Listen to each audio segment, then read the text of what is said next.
In a small seaside town, a curious boy named Kai lived with his grandpa, who was a retired inventor. Kai loved exploring Grandpa's workshop, which was filled with all sorts of gadgets and gizmos. But one day, while cleaning a dusty shelf, Kai discovered an unusual golden watch. "What's this, Grandpa?" Kai asked, holding it up. His grandpa's eyes twinkled. "Ah, that's my time-traveling watch. It can take you to any moment in history. But be careful, it only works for 1 hour at a time." Kai's heart raced. Time travel? He had to try it. With Grandpa's guidance, he wound the watch, and in a flash of golden light, Kai was whisked away to ancient Egypt.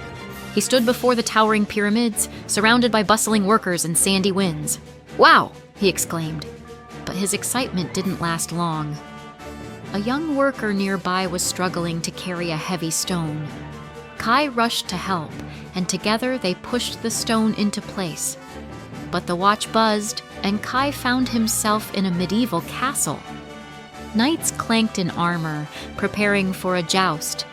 Curious, Kai peeked inside the kitchen and saw a chef panicking because they had no dessert for the royal feast. Kai quickly helped the chef whip up a pie using his grandpa's recipe for apple tarts.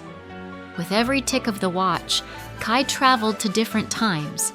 He visited a Viking ship, helped early explorers find their way with a map, and even cheered up a lonely artist painting the ceiling of a great cathedral.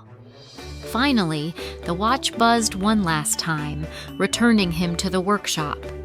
"Grandpa, that was amazing!" Kai said, grinning ear to ear. Grandpa smiled. "And what did you learn, my boy?" Kai thought for a moment. That no matter where or when you are, helping others is the most important adventure of all.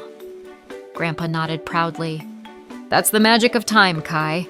Kai realized that the most incredible journeys were the ones that started with a single step, and he was ready for whatever adventure came next.